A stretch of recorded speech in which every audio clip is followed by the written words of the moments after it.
Und genau über diesen Siegesplan möchte ich nun mit Tatjana Ohm sprechen, die für uns in Kiew aktuell ist. Tatjana, also was steckt denn dahinter? Es ist ja nun im Raume, dass möglicherweise der Krieg dann auch im nächsten Jahr zu Ende gehen könnte. Wie kommt denn Selenskyj zu dieser Einschätzung und für wie realistisch hältst du das Ziel?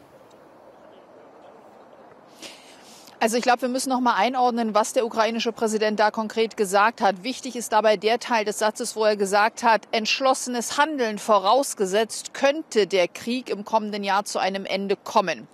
So, da sind ziemlich viele Unwägbarkeiten drin und die können wir noch mal aufdröseln. Die eine Unwägbarkeit ist das entschlossene Handeln und dieses bezieht sich natürlich auf die gerade schon von dir eben auch erwähnten Langstreckenwaffen, mit denen man eben tief in russisches Kernland hinein dann dort logistische Zentren, Munitionsdepots und Ähnliches, auch Flugplätze treffen könnte, was dann dazu führen könnte, du merkst schon, ich bin die ganze Zeit im Könnte-Modus, was dann dazu führen könnte, so die Hoffnung des ukrainischen Präsidenten, dass die russische Seite erkennt, dass ein Sieg nicht mehr möglich ist und dass sie dann dazu bereit wäre, zu echten Verhandlungen darüber, wie ein Friedensplan aussehen könnte. Der Siegesplan, den du angesprochen hast, ist etwas, wo noch niemand außer Selenskyj und seinen Leuten selbst konkrete Details zu hat.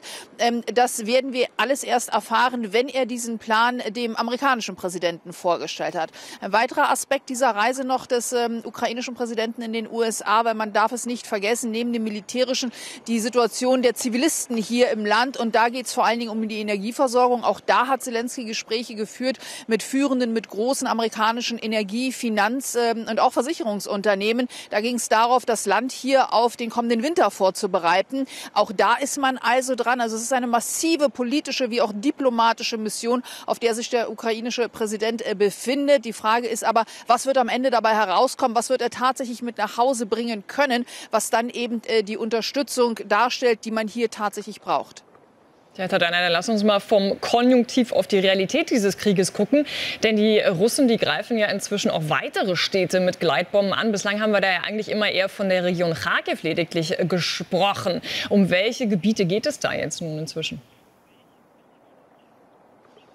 Ja, wir sprechen jetzt hier aktuell über Saporischschja und die Region Saporischschja. Ein Teil davon ist ja russisch besetzt. Die gewissermaßen Hauptstadt Saporischschja selber, Stadt Saporischschja, ist vorgestern das erste Mal und in der vergangenen Nacht zum zweiten Mal massiv mit Gleitbomben angegriffen worden. 6 Gleitbomben, 2 davon, die in der Stadt eingeschlagen sind, 4 davon in den umliegenden Vororten. Von über 70 Verletzten ist im Moment die Rede und von einer großen Anzahl zerstörter Gebäude, vor allen Dingen eben zivile Gebäude.